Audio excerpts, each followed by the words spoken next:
നിങ്ങളുടെ favourite shows ഇനി ഒരിക്കലും മിസ്സാവില്ല. ഇപ്പോൾ C5-ലൂടെ കാണും നിങ്ങളുടെ ഫേവറേറ്റ് ഷോ തികച്ചും സൗജന്യമായി. എന്നാലും നിന്റേത് വല്ലാത്തൊരവസ്ഥ തന്നെ. ആതിരെ സന്ദീപിനെ കൊണ്ട് വിവാഹം കഴിപ്പിക്കാൻ അനഘയായിട്ടുള്ള വിവാഹം മുടക്കി. ഇപ്പതേ ആതിരയുടെ വിവാഹം വരുന്നു.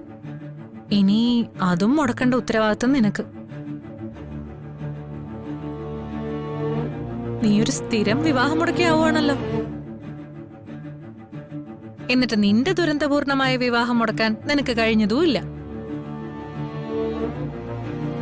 തികഞ്ഞൊരു പരാജയം തന്നെയാട്ടോ നീയും നിന്റെ ജീവിതവും. ആയിരുന്നു എന്ന് പറഞ്ഞ ഇപ്പൊ അല്ല എന്നർത്ഥം. ആതിരെ മറ്റൊരാളെ വിവാഹം കഴിക്കാൻ പോകുന്നില്ല. ഒരു പെണ്ണുകാണലിനപ്പുറം ആ ബന്ധം നീളുകയില്ല. പിന്നെ എന്റെ വിവാഹം ആദ്യമൊക്കെ കുറച്ച് ബുദ്ധിമുട്ടിയാലും ഇപ്പൊ ഞാനും സച്ചേട്ടനും വളരെ സന്തോഷമായിട്ടാ ജീവിക്കുന്നത്. നിങ്ങൾ ആലോചിച്ച് കഷ്ടപ്പെട്ട് നടത്താൻ ഉദ്ദേശിക്കുന്ന പദ്ധതികൾ പൊളിക്കാൻ എനിക്കിതാ ഈ സമയം മതി.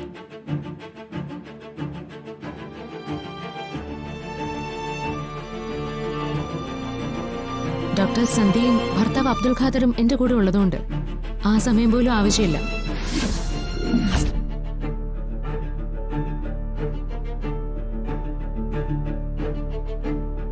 നിങ്ങളെ ഞാൻ പൂട്ടും, ആടപടലം പൂട്ടും.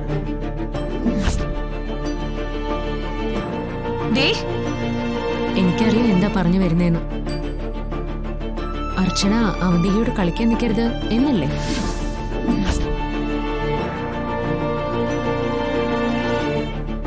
ഇനി ഞാൻ പറയുന്ന കാര്യം ശ്രദ്ധിച്ചു കേൾക്കണം. അർച്ചന അവന്തികയോട് കളിക്കും. നിങ്ങൾക്ക് ധൈര്യം ഉണ്ടെങ്കിൽ എന്നെ തടയാൻ നോക്കും.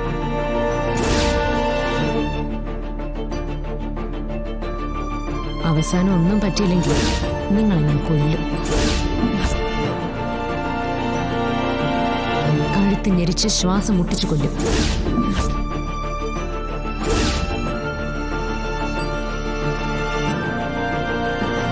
എന്താ സംശയമുണ്ടോ?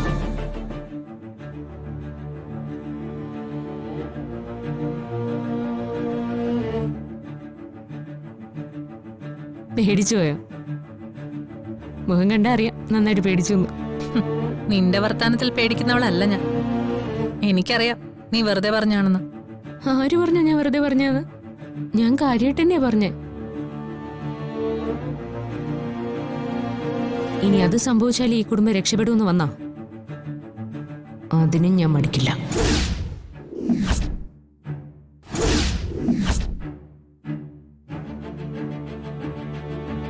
മിണ്ടാതെ പോയി എന്നെ പിടിച്ചു നിർത്തി അളന്നു നോക്കിയതല്ലേ? നിങ്ങളോട് പറയേണ്ടത് ഞാൻ പറഞ്ഞു കഴിഞ്ഞു. ഇനി എന്നെ പുറകേന്ന് വിളിക്കരുത്.